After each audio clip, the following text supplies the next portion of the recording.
All right, good afternoon, everyone. I am Carrie Dunn Herrera, Assistant Director of Health Promotion from Healthy Capital District of New York. Welcome to our fourth installment of our Peer Professional Development Series focused on the evidence-based life-saving role of the Medicaid reimbursable certified peer. If you are interested in how a certified peer can help grow your impact and reach within your organization and community, I encourage you to click on the link for the resources and assets listed under my information in the chat box, which will take you to past presentations and their resources and materials. Also, in the interest of time, please introduce yourself and provide your contact information in the chat box.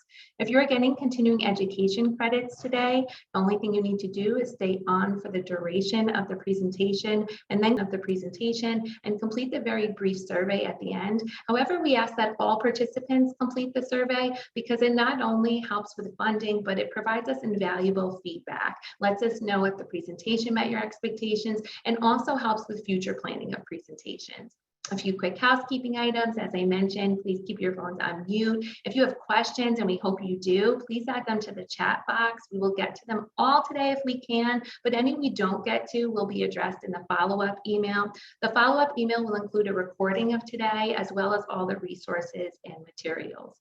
Now, we couldn't have held today's event without our terrific collaboration with SAMHSA/ORN, ASAP New York, and Friends of Recovery New York. Normally, from Friends of Recovery New York, we would have Teresa Noor, who is the Director of Recovery Education and Training and a fierce recovery warrior and advocate. If you are unfamiliar with Friends of Recovery of New York, I put their information in the chat box. Able to hold today's event and presentation without our wonderful collaboration with SAMHSA/ORN, with For New York, and with ASAP New York.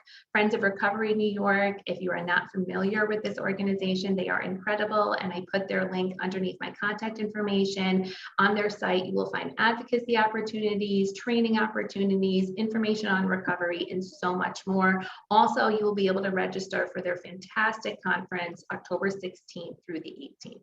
We are incredibly grateful today to have Dr. Ashley Stewart presenting. She is a race equity subject matter expert whose equity-centered approach to anti-racist practices is not only incredibly impactful, but also practical. And we would not be able to have her here without our support from SAMHSA/ORN, the Opioid Response Network. And here from the Opioid Response Network is Emily Santiago. Emily?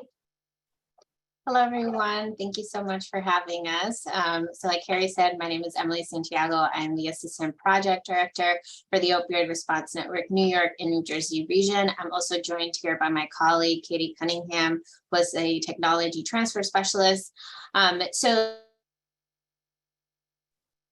Carrie mentioned, we are a federally funded organization that provides free technology. Like I was saying, we're a federally funded organization that it provides technical assistance in the areas of prevention, treatment, and recovery for substance use disorders. And we specifically focus on opioid and stimulant use disorders, but we also do work with substance use disorders in general. And what we mean by technical assistance is that we can provide training, workforce development, education, consultation, and bring subject matter experts to your programs if you need assistance in those areas. And I will put the website and our contact information in the chat. And I'll wrap that up and I will pass it along to Dr. Ashley Stewart and allow her to introduce herself. And I know that you all will be in great hands, and I'm very excited for today's training. Thank you so much. Thank you for this wonderful, amazing partnership. Thank you for the opportunity to be here.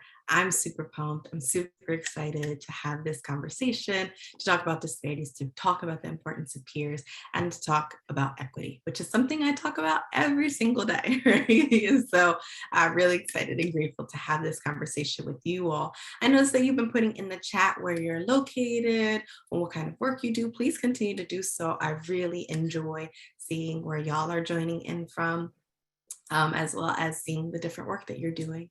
And yes, as Emily put in the chat, please, grab that information for future opportunities. And then Emily, I'm not sure if there's anything you wanted to add on this slide. No, I think I've pretty much covered everything. If you're interested in submitting a request, you can visit us at the website, and there should be a little button in the corner that says submit a request, and then that will put you in contact with your local technology transfer specialist, which if you're in the New York and New Jersey region, that will be us.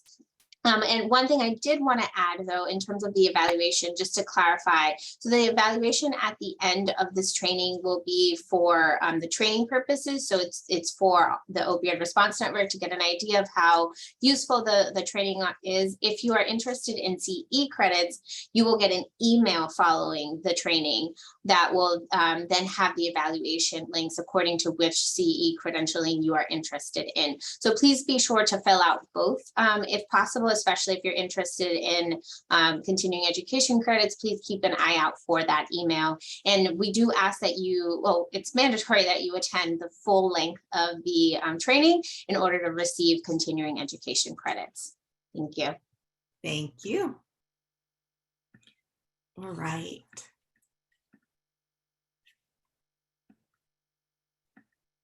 So who am I? All right. So my name is Ashley. As I mentioned, really excited to be here. Did my studies in social work at Columbia, and then did my PhD at Ohio State, really looking at and investigating institutionalized forms of identity-based oppression. That's what my body of research has primarily been around, and also looking at that as it relates to culture change, to shifting the dynamics, to creating more equitable spaces, to really thinking about what transformation could look like within the organizations that we work in and we serve folks from. So that's kind of a little bit about me. I've specialized in training and curriculum development and had the opportunity to do this at universities, corporations, national organizations, health professionals, textile companies, you name it. I've been very fortunate to have these types of conversations in a multitude of different spaces. And then, of course, the industrial organizational equity consulting and strategy development work that I do, which includes really interpersonal one-on-one. So still having that opportunity to have that practice component, that one-on-one experience, helping people develop their leadership in this work, but also to do that interpersonal development around equity and inclusion, as well as the broader systemic and structural. And you'll hear today that I think that both of those parts and other parts are essential to this work. What did we get ourselves into today? Well, we're going to focus on defining health equity, looking at actionable steps towards inclusive practices. What does that look like? How do we apply that? We'll look at equity and organizational change. We'll begin to see how to pivot from performative and siloed diversity initiatives to starting with equity, to looking at something more sustainable, more authentic, and what that does for providing trauma-informed care, as well as what does that do for creating an environment where people feel most supported. And of course, this will all be in the context of thinking about the important role of peers. We'll also talk a little bit about dominant cultures and institutional biases, how to address those, how to name those, and how to ensure health equity as a priority. A little note here on the bottom, mainly for me, but I wanted to remind folks that if you would like captioning, please just make the request. I'm sure that we'll be able to accommodate that request. I'm looking over to Carrie to make sure we can do that, as well as if after this, I know they'll send out slides, but if anyone needs reader accessible slides, there are different font types in this presentation. Let me know. I'll be happy to provide those directly to you. And also, I've been teaching online for, I think, a little over 7 years, really large class sizes, which means I have the ability to engage in the chat as well as present. So please, I would love for this to be an active, engaged conversation. I don't want to just be putting out information. I'm going to be asking a lot of questions for you all to respond in the chat. So I want to give you that heads up there, but I also know that some folks' style is like to reserve questions to the end or to not overwhelm the chat. Folks could have a whole conversations in the chat and it won't distract me. So I welcome you to do that. I hope that you'll do that. And I'll be looking actively in the chat throughout. So It's good to see all of you. It's wonderful to see you. Buenos dias. All right. So these are the best practices that I think are essential to have these conversations. And I'm going to go through them and talk about them a little bit. I'm going to talk about them for this particular presentation in the context of how peers can engage this process of ensuring that these best practices are most present exclusively. But what I'm going to ask is I'm going to ask as I wrap them up for people to put into the chat which ones you really liked, which ones can you see yourself utilizing right away, you know, or similarly, which ones do you think that peers absolutely add to? And then if you have any that you have questions on or you're unsure about, please also put those in the chat because I want to be able to make sure we provide clarification. So the first one is to expect a lack of closure. It's a journey, talking about equity, talking about social justice, talking about disrupting systems of oppression is a compounded, complicated topic. It is. And so I like to describe it as the bow effect. There's no bows being tied on any of this work, but it should leave us excited and wanting to process more. Same is true when these conversations are happening within organizations. It should be with the anticipation that it continues. Yeah. Asking for clarification. There are 37 of us in this room, which means that we are all coming in with different contexts, different experiences, different realities. And so we want to ask for clarification. We want to make sure that we're understanding that we're using this term similarly before we begin to create divisiveness in how the conversations can happen. Want to embrace discomfort. It's a part of growth. It's a part of critical conversation. This doesn't mean harm. This means discomfort. A lot of us have not had spaces or places to have conversations of this nature, maybe more so in the last couple of years than ever before, but in general, the depth of the conversation doesn't happen. So inevitably, there's going to be some discomfort. We want to embrace that up front. This is not the work for others, it's the work for us. Sometimes it's like, I'm going to take all this information and then give it to this group over there to do. No, this is the work for all of us to do. We want to honor experiences and expertise equally. They both come in many different forms. I want to let folks know in this space, I will be honoring lived experience. So if there's anyone here who shares that, that peer experience, who experiences inequities, I welcome folks to share your lived experience and know that we will create space for it in this room.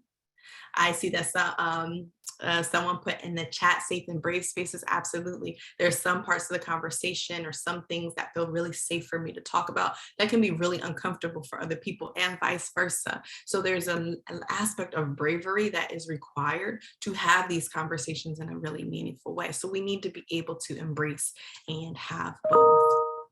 That also reminds me, I encourage people to chat, participate in the chat, either with everyone or privately. If you share something to me privately and it's not obviously just for me, I will bring it in without saying your name. But if you put it to everyone, I will acknowledge you.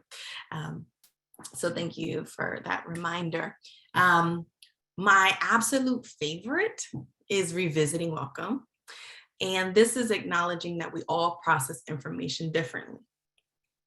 When it comes to having conversations about equity, embracing the fact that we have conversations differently is essential. I don't know about anyone else in the room, but I'm wondering, are there some folks in the space who are like, you're in a session and then it ends, and then the next day, or maybe like 2 o'clock in the morning, you're like, that's what it was. That's the point.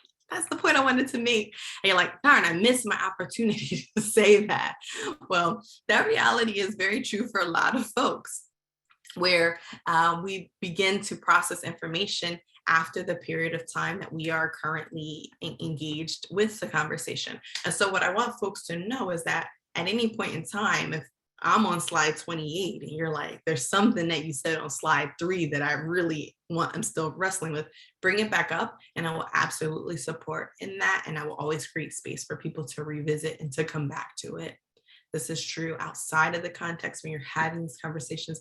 Can we create an environment where people can come back to and talk about it after they've had time to process? Affirm and give credit. We want to celebrate and support one another, encourage people. If someone says something that I'm like, oh, I particularly like that, you'll see me do something, exclamation points or something in the chat to let folks know that they're heard, that they're seen. Revoke expert positioning. Many of you occupy roles right now where you have to have answers for people all the time. Can you allow yourself to revoke that expert positioning, just to be present, just to hear, just to feel the emotions that are associated with what it looks like for critical culture change, what it looks like to embrace work differently?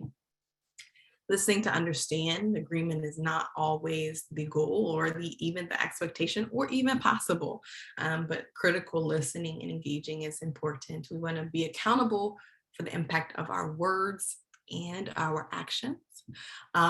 Sometimes our intentions can be absolutely fantastic and it land differently. And so this lends to my second favorite one, which is accountability is kind. Sometimes we'll not want to call people in or address something that comes up in the space. But in the same way we like to ask for clarification, we also like to acknowledge that if we're all in a space here committed to understanding the disparities that lead to health equity issues, there's the intention that folks are here to reduce harm. And so holding each other accountable is a kind act, because it allows us to ensure that that person, that each other, that we all are reducing harm. And I think that's a really critical reframe that's happening. And so I really want to honor and acknowledge that. Yeah. Be gentle with yourselves and others and give yourself grace. Inevitably, we might stumble or fumble or make mistakes, and that's likely. And so what we want to do is we want to be able to be kind to ourselves and give ourselves grace. You know, I tell people I study microaggressions for 12 years now. And if I microaggress, the first thing I want to do is stand up and be like, I literally have books on this. Like, I know what but the reality of it is that me seeking the validation of other people could be minimizing another person who was harmed by that microaggression. And so being kind and saying, okay, I made this error. How do I make sure I don't do it again? Is giving yourself grace, being kind being gentle with yourself. And then last but not least, we cannot challenge, we cannot acknowledge. A lot of times the strategy is neutrality or avoidance, but we cannot begin to challenge what we do not acknowledge. And so we want to do that. And we want to do that in this space. And we want to start practicing doing it in all spaces. So I see that some folks put into the chat and some people wrote to me privately, safe and brave space, things not being nonlinear. Absolutely. What other ones stand out to you that you like or you could see being a really huge asset, particularly when it comes to peers?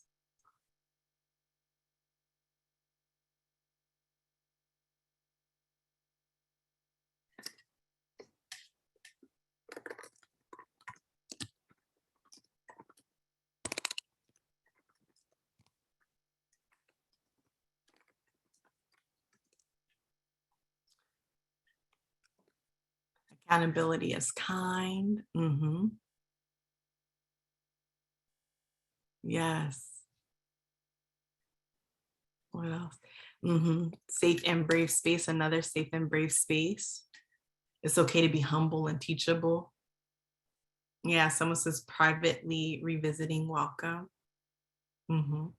What about other folks? Which of these do you see?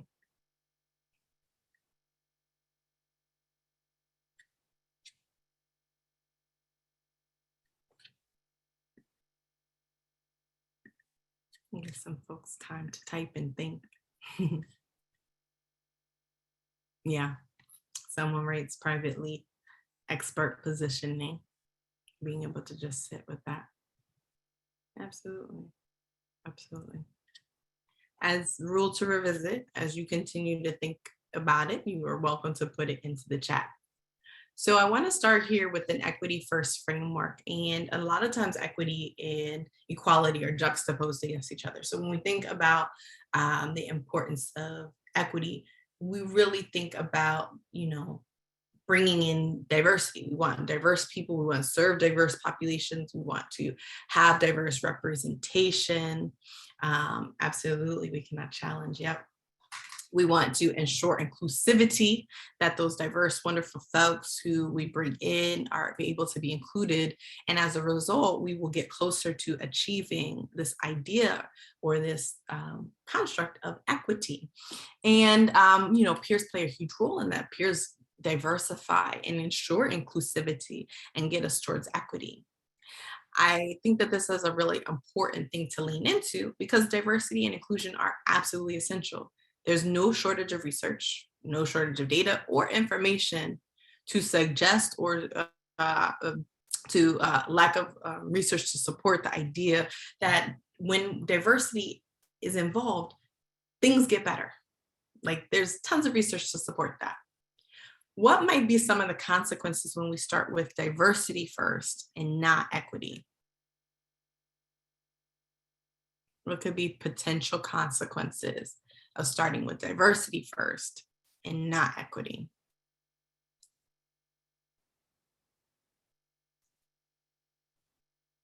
Yes, you could be bringing people into an environment that isn't safe for them. Absolutely. Absolutely. Other things. And if folks are like, typing is over, you're more than welcome to just unmute and say your, I thought quickly as well. So I welcome folks to do that in this session. Yeah. Someone says tokenizing. What do other folks think? Why? What might be a potential pitfall with starting with diversity without leaning into equity?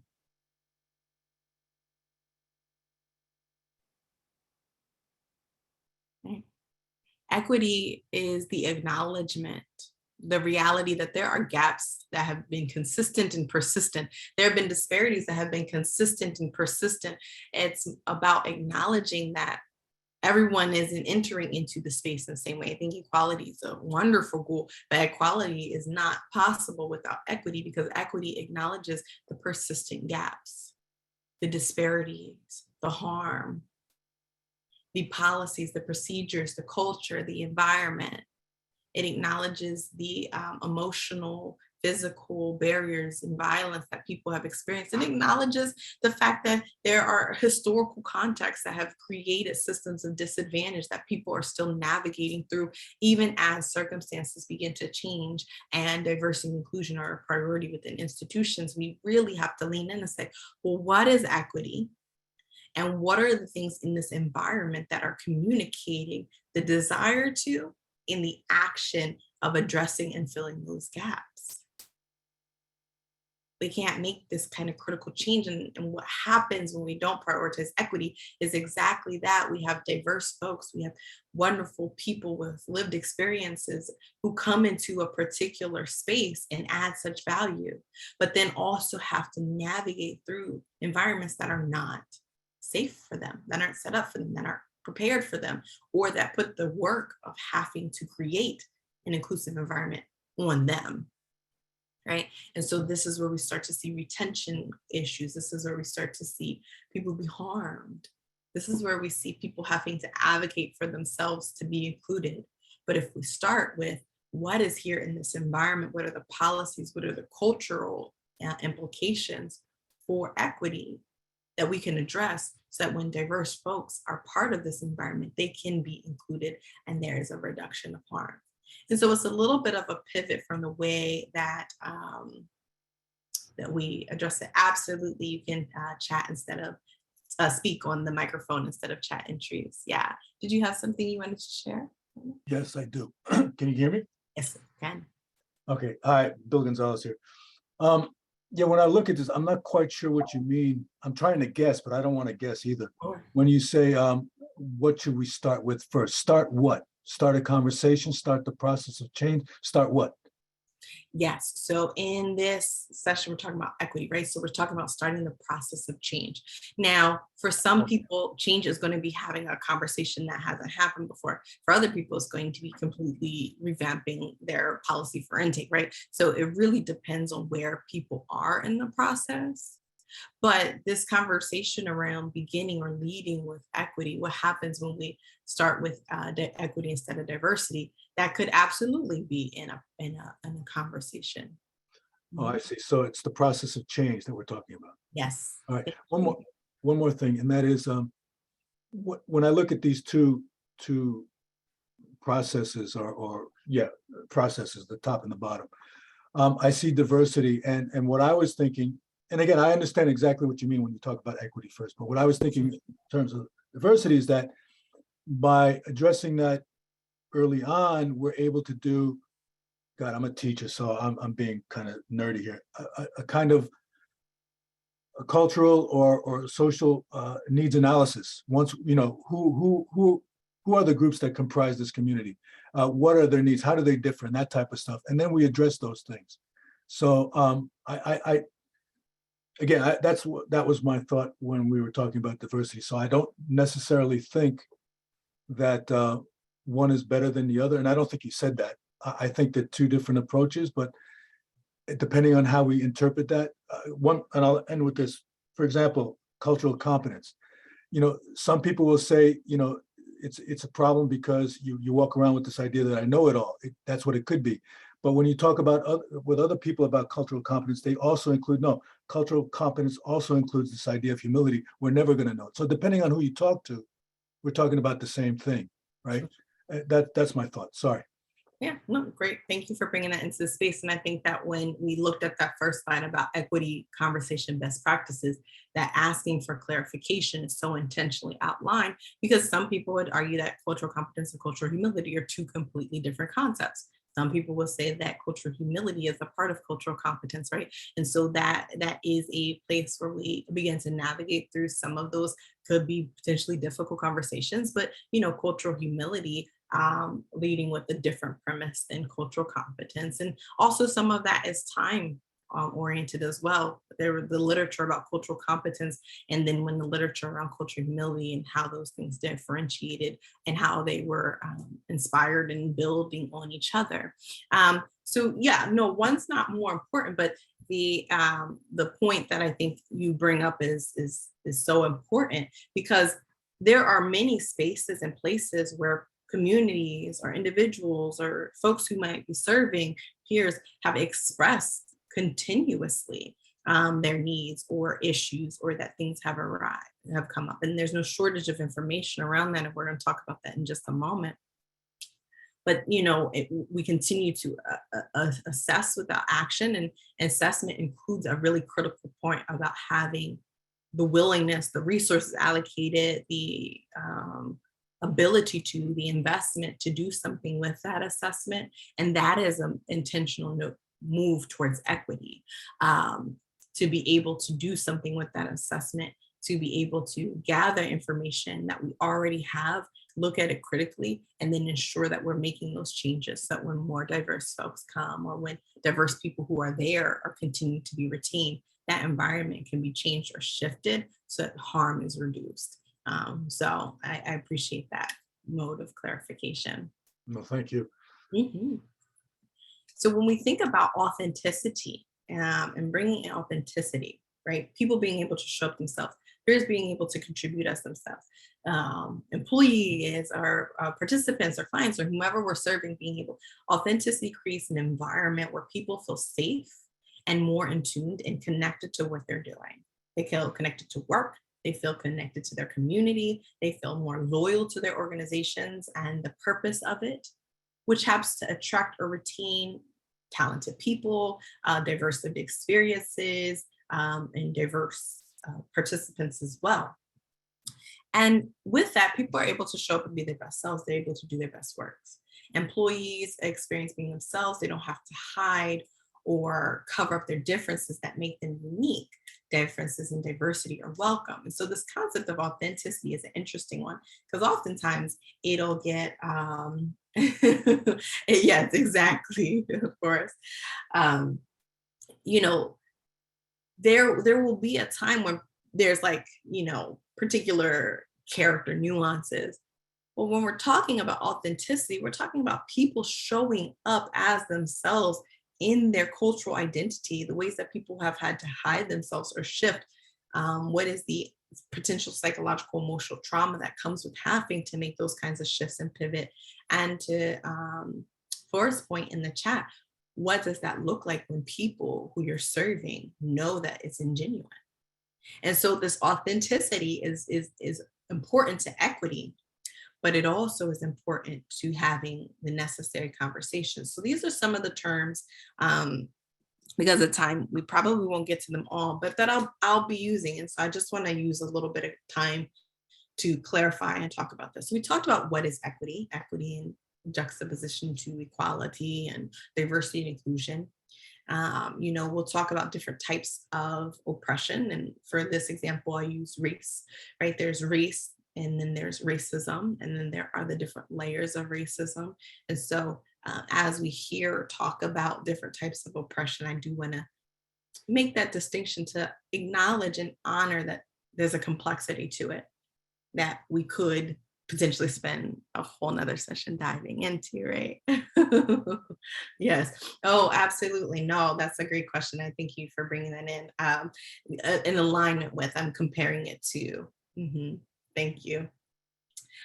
Privilege, we have identity-based privilege, which is, how someone identifies, how I identify, and then positionality, how people see me, or how I interact with society, or how society interacts with me. Earned and unearned privilege. I posted the chat really quickly, why do we think talking about privilege is so hard? Absolutely, Reggie. Colorism. Yes. The complexity of colorism as a global context. Yeah. All right. Yeah, privilege is such a hard topic to talk about because sometimes people feel like they're unequipped to have the conversation, or they are ashamed, or they don't want to start tension. Absolutely. Ableism would definitely fall under forms of oppression.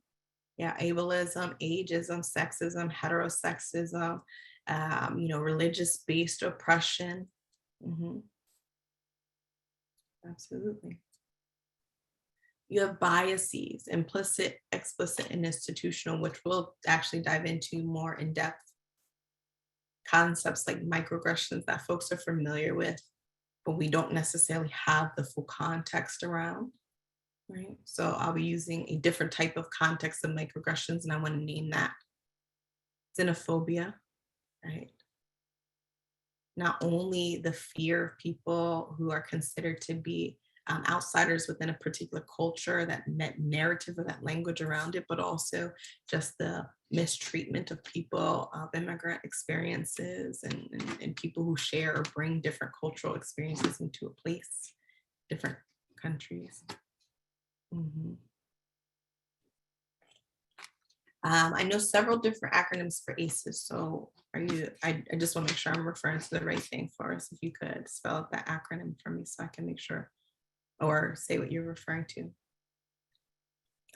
Race-based traumatic stress, identity-based trauma, historical trauma, insidious trauma, acculturative trauma, right? We'll dive into some of that. Anti-oppression and linguistic oppression. What does that look like? What does that mean for different communities? What is the specificity that people talk about when they talk about anti-Black racism? Oh, adverse childhood experiences. Yeah, that's what I thought you might have meant. Yeah, I think ACEs are an interesting and important conversation to bring into this because it is a critical conversation around trauma. And there's a lot of dialogue around measures like ACE, measures that look at specifically different types of trauma and specifically identity-based trauma, and that's definitely a growing body of literature. A lot of times when I talk about white dominant cultural norms and white supremacy, people think I'm talking about the Klan. And certainly there are groups of individuals and people in cultural groups that will identify themselves as white supremacy. But when we look at it like the Klan is white supremacy, but not really break down that term, what ends up being consequential? What's the consequence of seeing white supremacy as something that is unique to groups like the Ku Klux Klan?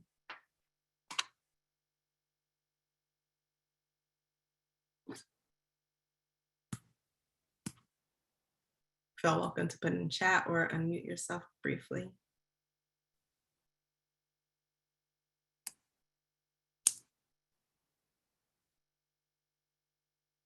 May I? Yeah, when I see the word supremacy, not white supremacy, of course, I'm in America, I know what that is.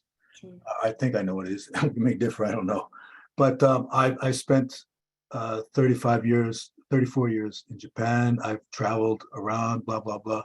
So when I see supremacy, I see more than just white supremacy. I look at it on a more global level. If I'm in the States and I live in the States, we can talk about white supremacy. But if I'm in Africa, part of my job, well, my job was working for the government, and it was a training center.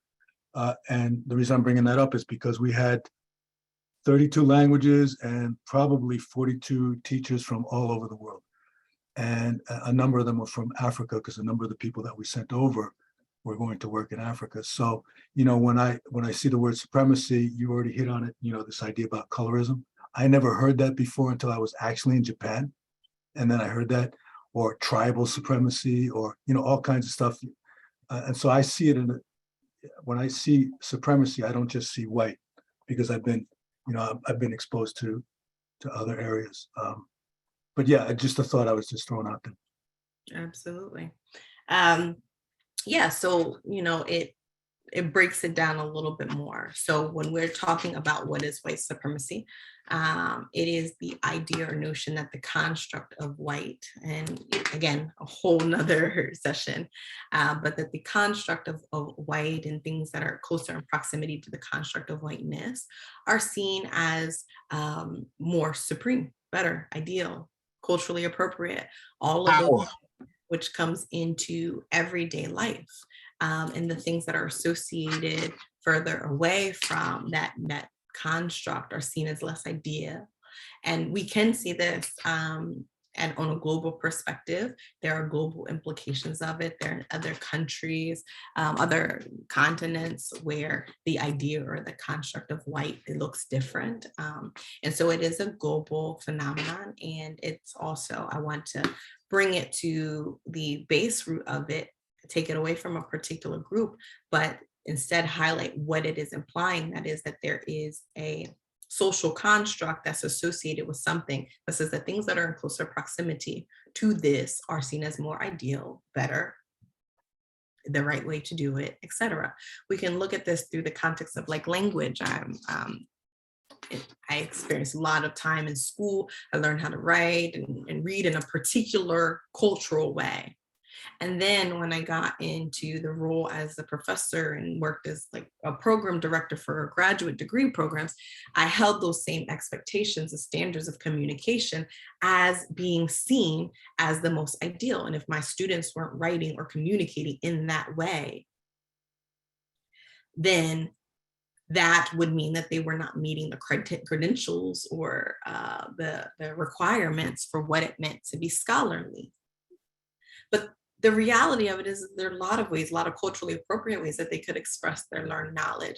And in fact, me upholding this value that there's one right way to communicate was an example of uplifting or upholding white dominant cultural norms in my role and in my work and in my own personal life. And so we really want to begin to show, like Julia puts in the chat, the less obvious, the day-to-day ways that we are upholding a certain way or cultural norm to say that this is the most ideal, this is the best way to do it. And what are some changes that we can make, or what are some changes that having peers in the space leads to that type of equity and culture shift, where we're more mindful and thoughtful of what kind of power, like Reggie puts in the chat, what kind of power is being projected as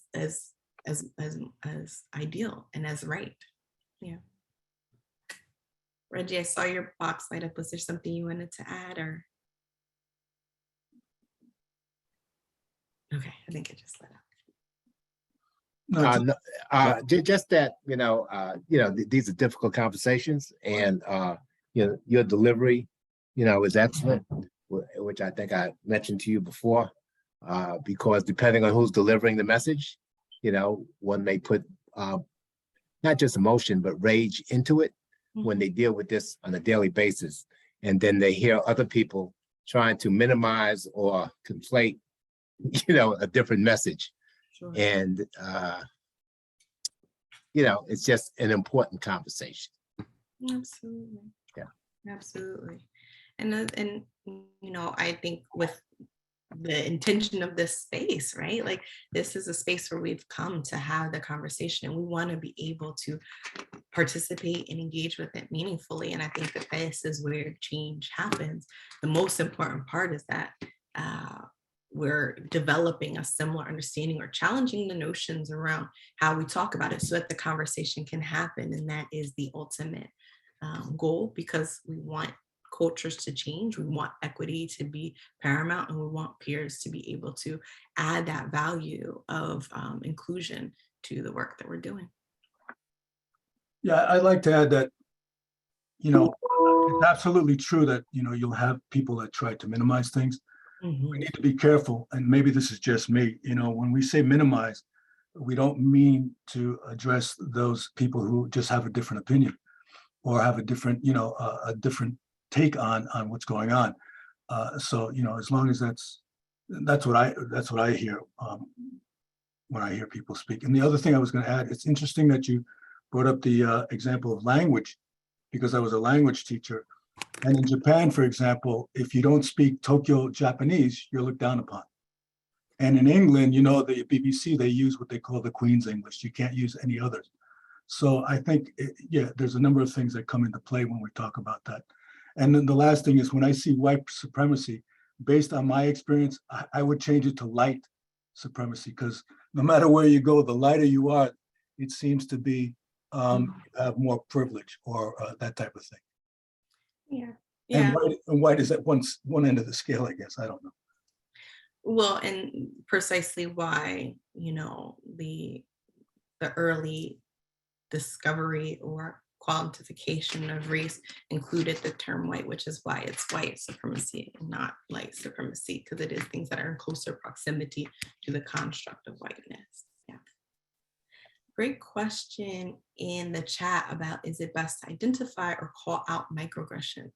Yeah, I would love to do or even have a conversation more about microaggressions, because the reality of it is, many of us know the 2007 definition of microaggressions, which I'll talk about in just a minute. But by virtue of calling out or naming microaggressions, and going back to that first slide, right? Accountability is kind. Calling out could look like, hey, Ashley, I know that you absolutely care about this topic. And so I want you to know that this is how it lands. That's what a call out looks like. A call out doesn't have to look like you're wrong, So I think that calling in or calling out or naming or addressing or identifying microaggressions to people who claim or share that they want to reduce harm is an absolute kind thing to do. And how that's delivered is how it's delivered, but it's also our responsibility to be willing to hear when we have caused harm. And so it is responsibility and work on all sides. But yeah, I do think it's important to call out or name and identify and all microaggressions and things when they happen. So being authentic, when people are able to be their authentic selves, being authentic also includes seeing people who share similar experiences to them, improves productivity, it increases performance and success, it allows people to exert less energy censoring or hiding themselves. Employees often link these themes, spending less time and energy on self-monitoring that can be freed up to focus on the task at hand. This looks like people not having to think about how they speak, or very visible things like where their hair or what they look like when they come into a space. This could also be about body posturing, right? What are the different ways that people are literally shifting and changing the way that they're standing or adjusting their bodies to avoid transphobic, homophobic, harmful comments? What are the different ways that people are thinking about the tonation in their voices? And all of this day in, day out can lead to weathering an allostatic load. Typically, when I do presentations like this, I'll go into different forms of trauma, historical trauma, insidious trauma. This reflects the different ways that people's identities and navigating through a society with a marginalized or oppressed identity can lead to physical health outcomes. When we look at something like the term microaggressions defined today as brief, commonplace, daily verbal indignities, or, you can Google it and you'll see the different definitions of microaggressions that come up. Which is quite different than the original definition of microaggressions. And there's reasons why it changed throughout the literature, but the original definition of microaggressions was defined as a chief pro-racist behaviors that were subtle and direct, but that came at a time where we're shifting from very overt forms of oppression to very covert forms of oppression. This leads to an additional barrier or heaviness on people who are experiencing these subtle day in, day out forms of oppression. I like to use a scratch to wound analogy. If I come up and I scratch you, Carrie's like, gosh, why you scratch me, right? But someone scratches you, you're like, why'd they do that? And then do it again and again and again and again, day in, day out, year after year, month after month, week after week. You get used to it. You might still be annoyed by it. It might still bother you, but you're quite used to the sensation of someone repeatedly scratching that part. And if I continue to scratch this one part over and over again, what's going to happen? It's going to turn into a wound. And that wound undressed, that wound unacknowledged, that wound, not dealt with will absolutely lead to festering and infection.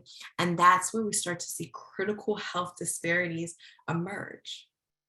This is where we start to see that, having a critical peer who can understand and relate and connect to something, not only your lived experience, but also the intersections of your identity, can help to say, hey, that wound is continuously being scratched, or the experience that you're having is real and validated, because eventually it becomes so used to it that they're like, what's up with that lady scratching you? You're like, it's Ashley, she's always there. This leads to severe health disparities, both physical, psychological, emotional.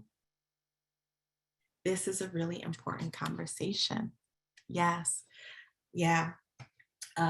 The original definition of microaggressions came in the late 1960s, early 1970s by a Black psychiatrist named Chester Pierce. And he writes about it in a multitude of different forms, but it also comes at another time where there's this huge boom of scholarship. There's a lot going on in the 1960s, 1970s. You have a lot of social protests in general. You have the Civil Rights Act of 1964 and 1968. So there's a lot going on at this time.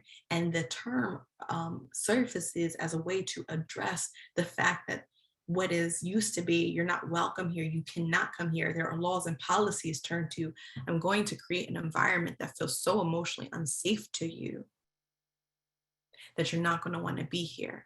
And so it was described as with much more specificity than it is today, where in the definitions today, we'll see it as like intentional or unintentional. And that is how microaggressions have morphed, where it's become so implicit to people that it is unintentional, but that is not the origination of microaggressions. In fact, it very much was intended to be something that didn't describe like the smallness of it, but the frequency of it. That's in the original definition of microaggressions. Yeah. And so there are some other terms that I am using here. Allostatic load, right? This is when a person's ability to cope is being compromised by the repeated exposure, repeated stress that is put upon a person dealing with something. It doesn't have to be, someone experiences one really drastic hate crime or act of violence, but the day in and day out, the innocuousness of it, that's a really important part of it, the everydayness of it.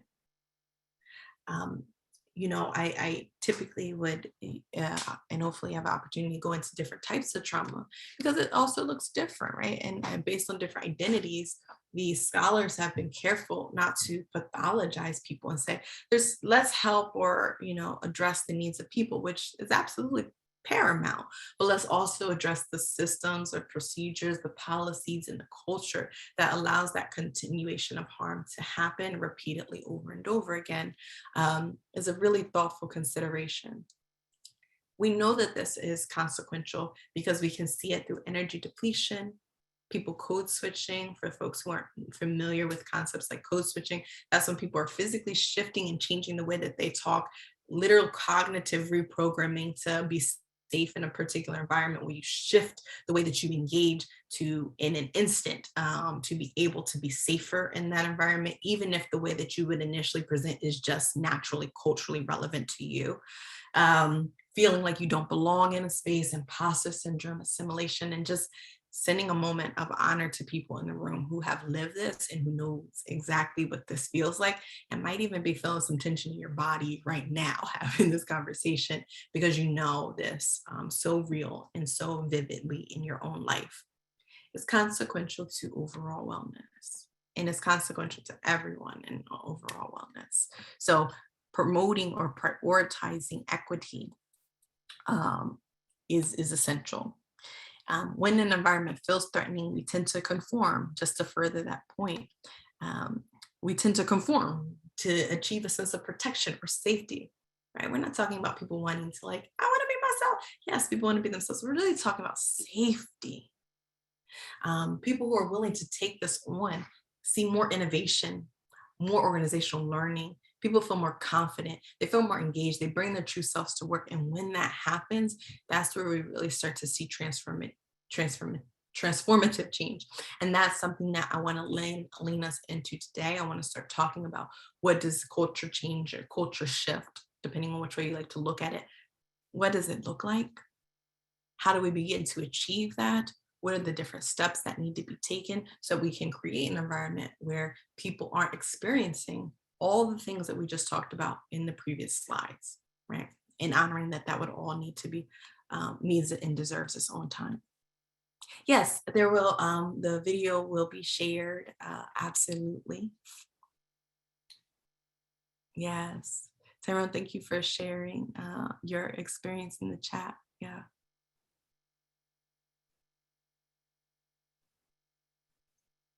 Yeah.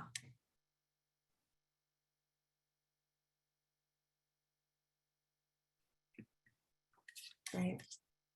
I think that brings a really important conversation about privilege. We talked a little bit about that earlier on, about how there's lived privilege, experienced privilege, positionality-based privilege. So sometimes folks, we will experience maybe not a lot of privilege in our own lives, but actually have a lot of privilege in the context of society. It's both interpersonal, it is also systemic and structural. I have a lot of identities that do not occupy positions of privilege. In fact, I occupy a lot of identities that have led to a lot of disparity and oppression and harm. And I also have a ton of educational privilege. That doesn't mean I didn't work hard for it. That doesn't mean that I didn't have to go through a lot for it. There were a whole lot of sacrifices and compromises and potentially trauma that was involved in that process. But I also have to recognize that when I go into a space, people will listen to me and acknowledge me in a way that they won't. And that's not necessarily always, it's earned in terms of doing the degree, but it's not necessarily deserved. My experience is not more important than a person with lived experiences just because I've studied it, right? And so having that realization of that privilege so I can navigate it and not misuse it. So I'm really glad that you bring up the duality and the complexity of privilege. I think that's important for us to lean into as well. So one of the ways that I see these equity issues, people having to process through the complexities, people being harmed, people having to make compromises, people's experiencing trauma in the workplace, and getting services and service provision, is because of institutional biases. And when we think about leading with equity, leading with health equity, ensuring adequate resources and environment that would allow a person to thrive, we have to start to look at what are the institutional biases. And the critical thing about this is we have to lean into what is business as usual? What feels normal?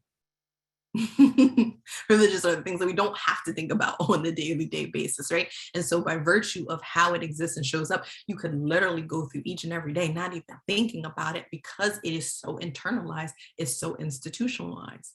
And that's why these conversations are so critical, Because if we're not prompted to have that conversation, it's very well business as usual. It's not necessarily like intentional prioritization of or physical discrimination, but that doesn't mean that it's not discrimination. It could simply be us following or existing the rules or norms that favor or prioritize one cultural identity over others.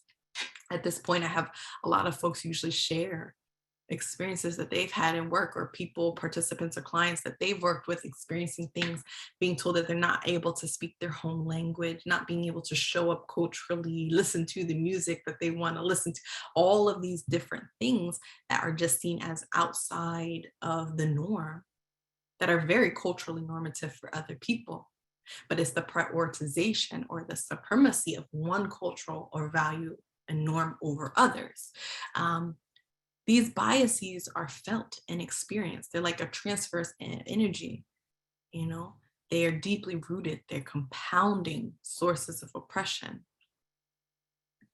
So it's not just about, you know, things that we can name or pinpoint, but it's also about what is usual or what is normal to us.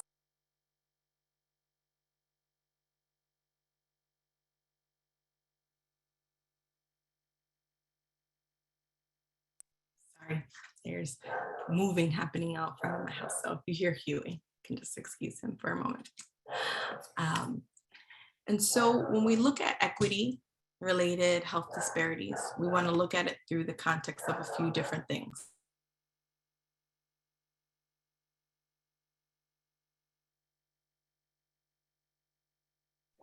We want to look at it through the context of education, access and quality of education, healthcare access, economic stability, neighborhood and built environment, as well as social and community context.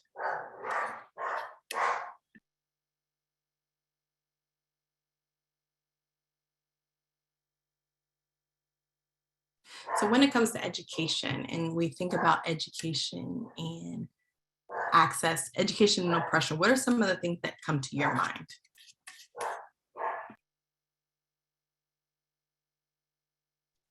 Redlining, Absolutely. gerrymandering, Brown versus Board of Education. That's one of the first things that popped in my head, is that how Black people had to go to a separate school than other people, and the books were all jacked up and they weren't getting the right education. Yep, absolutely. Absolutely. These are deeply rooted policies. They're not, you know, yes, one-off things. These are the extensive policies that have had generational and historical consequences. Yeah. Forrest, I see a point you made earlier too, a really great point about dampening the fire inside of people. Absolutely. Someone says privately, like the whitewashing of history. Absolutely. Yeah, what's really scary when I got back was that depending on the, for lack of a better way of saying, the political leanings of a university, you know, one side or the other, they will tend to what's the word, play down the opposite viewpoint. You know, in for example, in the invitation of speakers and courses and that type of thing. And you know, it's terrible, because as an educator myself, you know, you would hope that the universities would be a place where you get both sides, you know. But yeah, this silo mentality is really, really terrible. Mm-hmm. Yeah. Or even a little bit even deeper than that. And for me, we're gonna keep it on the I, right? So in my family, I'm half Black, half Puerto Rican, and my grandfather, he's a little bit darker. Why does he have to stay in the back room when everybody else is chilling? You know what I'm saying? Because he's dark, he had to stay in the back room, and that's not cool. You understand what I'm, well, for me, that's how I looked at it. That's not cool. It's not. Yeah. And my mother was told that when she came over here 67 years ago, when she left the bus and someone was on the bus, happened to be a stranger, and said, you know, you look like you're not from here. You shouldn't be sitting where you were sitting. You got to sit in the back. Yeah. No, bro, I was talking about in his own family. they made him go to the back room. Oh, yeah. This isn't just society, his own family made I him go missed to the that. back room because he was too Black. Mhm. Yeah, yeah. I missed that. Sorry, man. Yeah. And this is the point where we get to, you know, that first slide, the talking through the difficult terms. This is happening, and it's not siloed to a particular place. There are forms of trauma that have happened in families repeatedly that have led to these disparities that are harmful to people in all areas. And that's why we talk about the dimensions of oppression, because it's interpersonal, it's individual, it's societal, it's systemic, it's cultural, it's structural. And an individual, like honoring your families and your loved ones and yourselves who you're bringing into the space, is not just happening on one level. It's not just happening in the house. It's not just happening at work. It's not just happening on the bus. It's happening across all of these different aspects of life. It's in the policies and the inaccurate practices that y'all are putting in the chat. It's in the fact that there aren't teachers that look like you. And it's in that interpersonal relationship, that one thing that someone continues to say to you, or the way that your family, you know, has led to these harmful practices even within, and some of the trauma that has led families to, you know, behave or experience things in those ways. This is a complicated but also important conversation. And I want to emphasize that while we continue to talk about how it's complicated, complicated doesn't suggest, you know, inaccessible. It's a very accessible conversation for us to have. And I just want to take a moment to honor the lived experience that people are bringing into this, because it's real and it's not a them conversation. This is a us conversation. This is impacting people in this space. Yeah. Mhm. I mean, I guess it's just hurtful. One, to see it play out. Two, for it to happen to you directly. And three, for it to come from the people who's supposed to protect you the most. Mhm. You understand what I'm saying? Like your family are the ones who's supposed to protect you, and they're the ones calling you Blackie. Or they're the ones saying, oh, well, you act too white. You know what I'm saying? Or because you talk proper, so you're white, you're acting white. Or your skin color isn't as light as a paper bag, so they don't want to, or your hair is nappy, so you can't use this comb, you got to use this comb, or you can't do this because, and this is what happens in Black families. I've experienced this, and I've seen it on the other spectrum as well. When I moved to the East Coast, I was considered light skinned, so it was like, wait a minute, where do I fit in this spectrum? Yeah. I really would recommend for folks who are like, or engaging, you feel yourself being engaged or pulled into this conversation and you want to learn more, you want to engage more. Books like Resmond Minikin's My Grandmother's Hand, that talks about that, like racial trauma. You know, the work of Dr. Joy DeGroy that talks about that intergenerational trauma, how the messagings pass down from generations to generations and families. Some of the violence that evokes, I call it violence intentionally because it is emotionally violent, that happens among family members as well as in different communities, how some of that can be rooted or started in protective mechanisms. Like, I want my child to have or be safer, and I see people of a particular skin tone be treated this way. So, you know, how that then has like psychological, creates cognitive dissonance, and unresolved generation after generation leads to these types of things. I would highly recommend those two authors as a start for anyone who's like on the edge of your seat, like, I need to understand or process this more, because it is very much rooted in trauma. It's important to talk about. I got another one. Or you go to somebody's house and you see a picture of their grandmother and they're like, I'm not Black. And their grandmother darker than you. Mm-hmm. I'm not Black, I'm not Black, I'm not Black. And you're sitting there looking like, but okay, maybe I don't understand color, but that's, your grandma look Black to me. Yeah. Yeah. Yeah. There. Yeah. We can sit and process through, like, why would people want to, It's a prime example. It was on the first slide, on the term slide about anti-Black racism, the intentional dissociation from things that are closer in proximity to the construct of Blackness as a way to feel a certain sense of power, which is why we have to conversations about white supremacy not being a particular group of individuals, but the idea that things that are in closer proximity, including identity further away from the construct of Blackness, is seen more ideal. This is a repeated, yes, we'll share the resources. This is a repeated concept that people aren't willing to talk about, or people aren't willing to go there. And because people aren't willing to go there, it just continues to regurgitate itself. Yeah. So I want to lean in, make sure that we have time to cover some action steps, but I do want people to continue. So please don't take me moving into the next slide as me shifting the conversation. I encourage people to continue to chime in on this topic. We're not shifting away from it. I just want to acknowledge that. But and to that point, you know, this does show up in a multitude of different ways. It shows up in education, like we talked about. This also includes learning accessibility. How are classrooms made? When we think about people who have different disabilities, what are the ways that people have to advocate for themselves? The if and how and when we create more equitable spaces for people to learn. When we think about healthcare, equity and service provision, trust and distrust in healthcare access, physical environment and access, right? What are the cultural norms around whether or not, what are the intake processes that y'all have? What are the different ways that people can get involved? How do people enter the door and begin to feel the energy of being welcome, or not necessarily having a space that was created or designed for them? Different models of wellness and challenging assumptions, but also consistency in response to oppressive norms.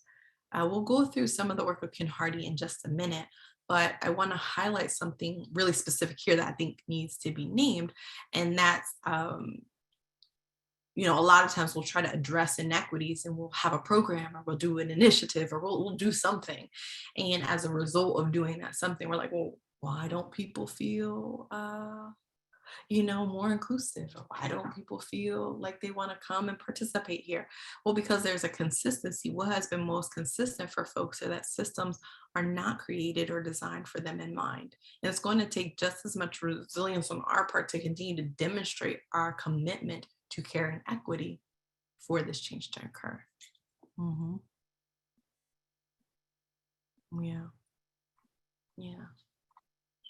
I think, you know, I noticed there's, you know, a conversation, and I don't want to shy away from it, about, you know, the importance of people doing things that are healing and well for themselves.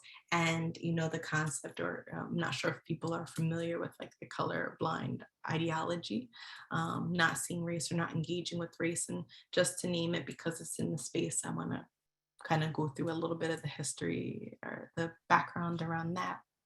So when we come from a space where, you know, we engage, or the neutrality that I see very present in a lot of organizations, where we say we're going to leave it out. That neutrality does not make people who have experienced systemic and structural oppression feel welcome, supported, or heard. In fact, the literature demonstrates that the best thing that we can do, or even in my own practice in the organizations we work with, naming forms of oppression allows the person who has experienced it to know that you're being thoughtful and considerate of their experiences, because it is something that is deeply woven in their lives. It's something that they've experienced structurally through all different parts of the layers of their reality. And so when we name it and talk about it and not shy away from the complexity, the discomfort of it, or even the neutrality of just saying we serve or are here for all people, well, that then leads us to the opportunity to get real specific and to tell people, we see you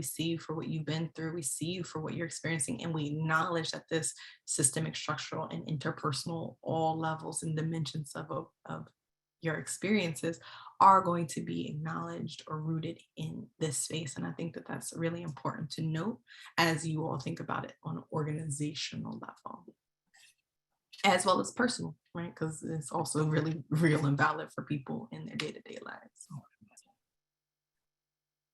We also see this in terms of, we're talking about health, right? And this is specifically looking at variables that are most inclined to impact a person's health. Economic absolutely plays a major part. Inequitable banking structures and things of that sort. Marginalization due to bias around poverty, internalized superiority, finances, safety and security, equity and employment opportunities, right? What are the dominant ideas around economic stability, and how are people who experience economic instability shamed or treated differently within our culture? You know, I like to talk about and acknowledge historical trauma, urban trauma, importance of environment and environmental justices, inequitable policies and practices, and respect within different neighborhoods. A lot of times we go into communities and try to help people without hearing them, without being able to see, you know, that there's not one particular variable or context that is the right way to do it. And instead we should be honoring the worth and the dignity of people, understanding the importance of relationship and community, recognizing that people need to feel safe to be themselves, and understanding the importance of cultural adaptation and appropriation as playing a really real role in why people don't feel safe, why people don't feel like they have that accessibility. Yes, we cannot challenge what we cannot acknowledge, right? Going back to that first, the baseline of equity principles. When we don't address it, then it's ignored. Yeah.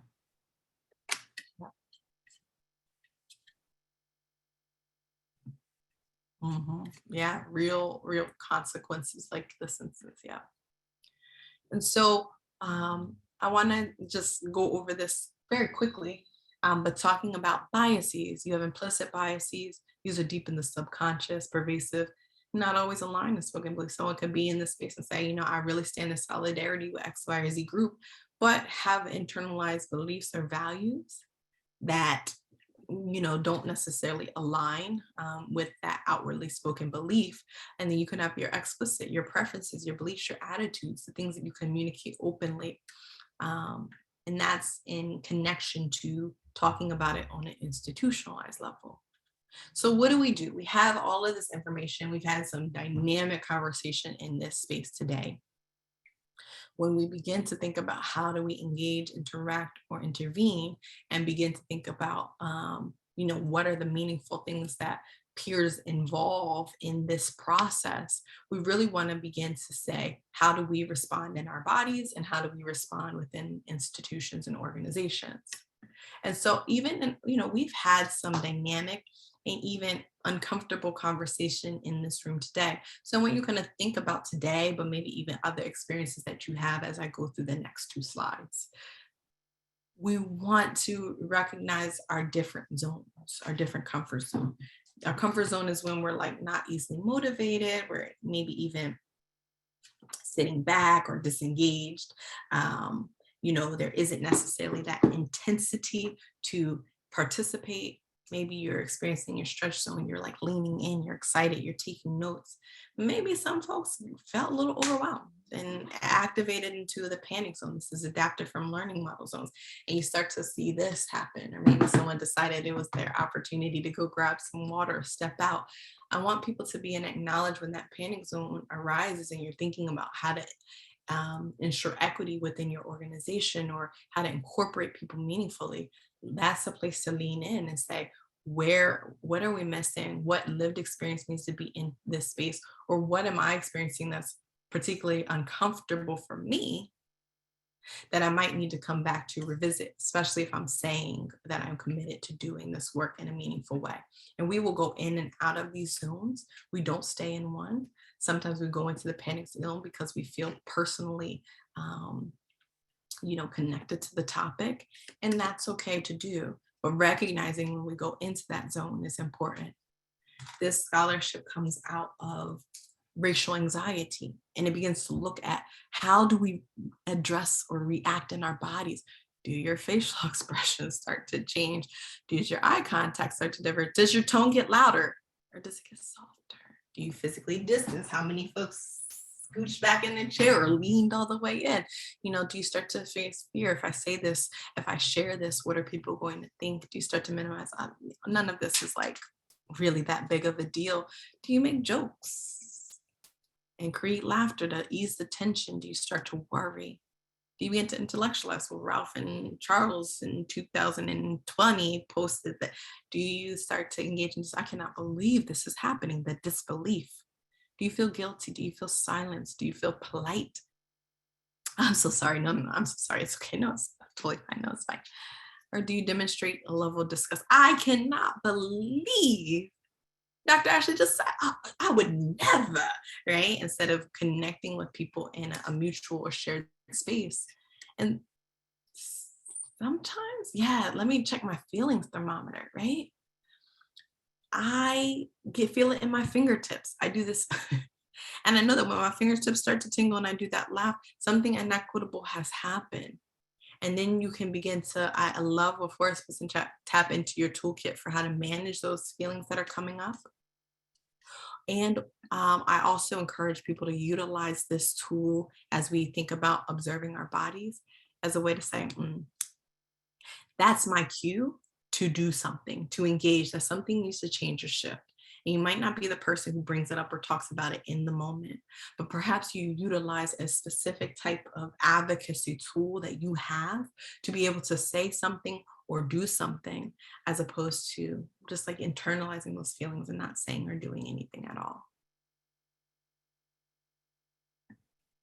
And so to lean into the critical importance of peers in uplifting and creating a space for this type of work to happen, I want to utilize Ken Hardy's tasks of the privileged and the subjugated. And, you know, one is to be expert in your own experiences, not of other people. A lot of times we'll jump in and say, well, you know, based on these things, I know this, or because I saw that, I know this. But really, to be an expert of our own lived experience, which it requires us to do some critical self-reflection.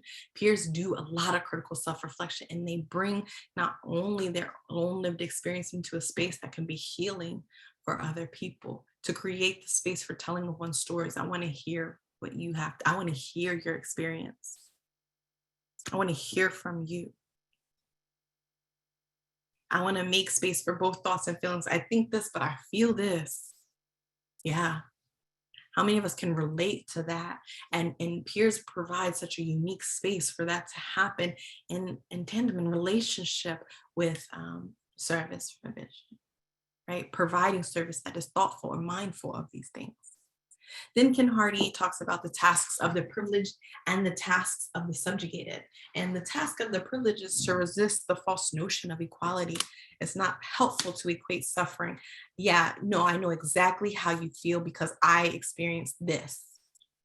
I'll tell you, I love to talk about this because I think that that point right there comes from a good place.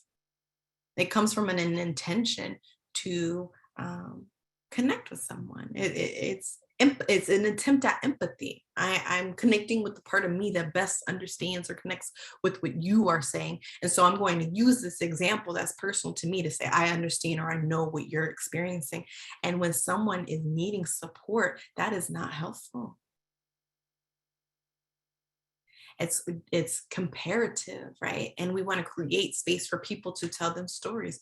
There's, you know, we don't want to compare people's suffering. We want to create space for people to have their truths. And we really cautiously navigate through empathy to be able to live through and hear people's experiences without having it need to be compared to our own.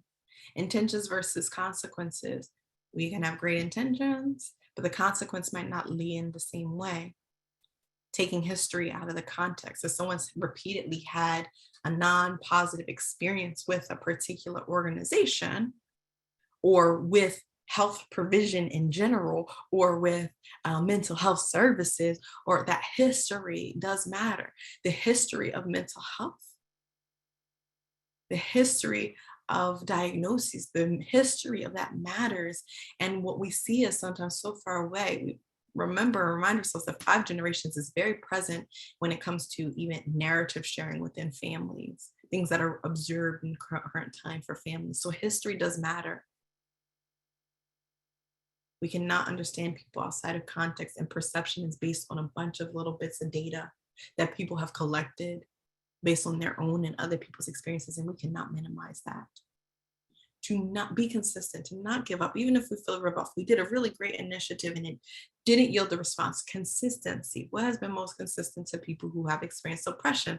Systems and structures that do not support their wellness and their well-being. And so we want to continue to be as consistent as the oppression show up and make it a centralized part of the environment, being clear, utilizing clarity. Not saying that this is for this 5-point plan or step for this committee to do, but is it a natural part of the environment of the organization? To not be a framer of other people's experience. Well, I work with this group of people and they feel this. How do you allow and create a space and say people aren't being listened to, and why? But for someone who has lived experience, who comes into that space and creates an environment, these are the things that are on the forefront of their mind. And that is why it creates such a welcoming and inclusive environment for people to feel like their lived experiences is upheld. It also leads to people being able to overcome this learned silencing, to speak up for oneself, to mobilize their experiences in the way that peers have, to put it into action and to work, to challenge that notion that it's not worth speaking up for, that silence is golden, or don't speak unless you're spoken to release those, to exhale the messages that have become internalized. We feel the need to protect or educate or change people, and we prioritize that so much over the healing and the care of individuals who are experiencing in the moment, including ourselves. And this last one also often gets misinterpreted, to channel one's own rage appropriately. This isn't saying, not feel anger or rage. That's not what it's suggesting at all. But too often people are left to experience that on their own. It goes home to them, their families, and they have to deal with it in these unique silos, as opposed to finding ways to speak out about it or address it and create more equitable environments. And so when we are more prepared to have the conversation, as people and peers are able to do, because it is of a lived experience, those conversations happen at a much higher frequency, and much more repeated at a higher level. And that allows us to do it. Now, I'm very mindful of time. So I was strategic and kind of embedded some of these points in my last couple of slides, that we want to challenge ourselves, that we want to be clear, not use neutral language, that we want to recognize that there's going to be resistance to this type of change, and to not let it be like, an additive, but that this type of equity-centered work is paramount and prioritized in every single part of an organization, as we have acknowledged in the space that it happens in every single part of people's lives. I will include this link to an article in the resources that you get afterwards, but I do want to highlight just one or two, right? And I will post the survey. I do have a link to the survey too. Equity is not something that we do. It's a whole system, whole culture change, whole person healing.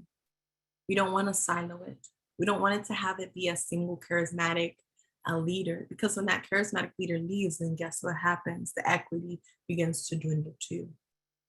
And so we want to be sure that we're not just having one charismatic person or these couple experts who come in and come out, but that this becomes a priority of the organizations, that there's an equal level of investment, that we're not tokenizing people to do the work, but instead that it is an intentionally ingrained part of it. And not just making the structure change, but making sure that the people who are involved in it have a level of investment. This takes time. It should be done urgently and strategically with care, because it's that important, right? Yeah, absolutely. For us, just to reiterate that point of how close these examples are, right? This is absolutely people in our families. Yeah. And so I'm going to leave us off with this slide. This slide talks about what are some of the necessary ingredients for successful change. And I like this slide because it does a couple things. It shows us that, one, it makes us think of like a baking cake. If you're missing the eggs and you bake a cake, I'm not really a great cook. So if you're missing the eggs, I do know if you miss the eggs and you bake a cake, it's not gonna come out right. Or whatever ingredients, right? I don't know what else goes in a cake because I don't cook. But you know, there's ingredients that need to be there. And it might not be these 5 things, often it is, but it might not be these 5 things for you all. But what are the different ingredients that are needed? Let's say you have people who are highly skilled, who are motivated to do it. They have the resources to do it. They have an action plan, but they don't have a vision. They're going to be confused. What are we doing and how, what, you know, there's no vision for it. But let's say there is vision and there's incentives and people have the resources to do it. There's an action plan, but people don't know how to do it. They're going to be anxious. But let's say people do have the skill to do it and they have the vision, they know what they're doing. They got the resources, the action plan. There's no motivation or incentive to do it. It's going to be slow and incremental change. And we'll start with this today. And then if and how and when we decide to create a more equitable space, we will, right? That's very harmful to people who need change urgently. Maybe we have the vision, the skill, the incentive, and the action, but no resources. That's frustrating. And some of us have been in that space where we want to make change, but there's no resources allocated to it. There's no people power to do it. There's no time to do it. And then let's say you have the vision, the skills, the incentives, and the resources, but no action. Then we just start trying stuff. And the important thing about this is that you want to be able to do it strategically. There's a lot at stake, but there's also so much opportunity for change to occur. And it really does start with beginning to examine the culture, ensuring that lived experience is a paramount part of the process, engaging peers, engaging lived experience, engaging individuals, and demonstrating that care consistently. So much more. No bows on the end of it. There's so much more to dive into, but I really appreciate everyone's time, everyone's engagement. This has been such a dynamic group. We had a lot of critical conversations in a short amount of time.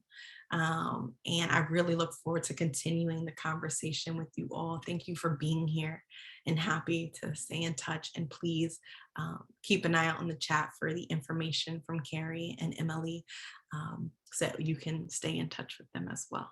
Thank you. Thank you so much, Dr. Stewart. This has been just so impactful, helpful.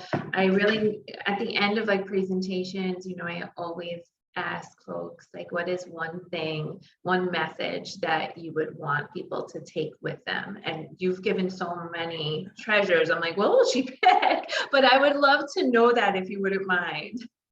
Yes, I think one thing I would want people to take away is that, you know, equity and inclusion of people is not an additive. It requires much more than just the action of doing it, but really being thoughtful to understand the history, the context, and the experiences of people that have led to the type of disparity. And that is that it's a whole body effort to do, and it really does produce a different type of change. It produces a different type of sustainability to our efforts, and it's completely worth it. Yeah. Yes, thank you so much. I'm excited to mount these materials and resources to continue the conversation. I love all those guiding principles that you started out with. And I think like listening to understand is so helpful in setting the tone moving forward.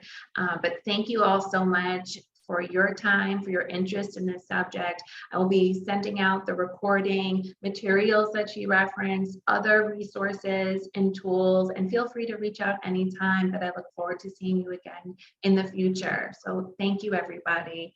And for continuing education credits, please check the chat. There is the link there, and I'll stay on for a bit so folks have time who are pursuing continuing education credits. And also, I would love for everybody to please do the survey. It only takes 2 minutes, but again, it really helps us with not only making sure that we're meeting your expectations, but also if this is something that really spoke to you and you want to see more of these trainings, the survey is what helps us get the funding to do so. So if you wouldn't mind, thank you. Just a couple more minutes of your time. Yes, and for the person who asked, that's the link to the CEs that I just put into. Oh, awesome. Thank you. Yeah. Ashley, I really want to thank you for the way that you presented the material. I wish we could sit down and break bread. I don't necessarily, I've got my own thinking, but the thing that I got from you was one of the first things you said when you opened up, and this is this idea about kindness and everything that you do. and the understanding. And that's what I got through this. And I really appreciate that. Thank you very much, Ashley. Thank you. Thank you, Bill.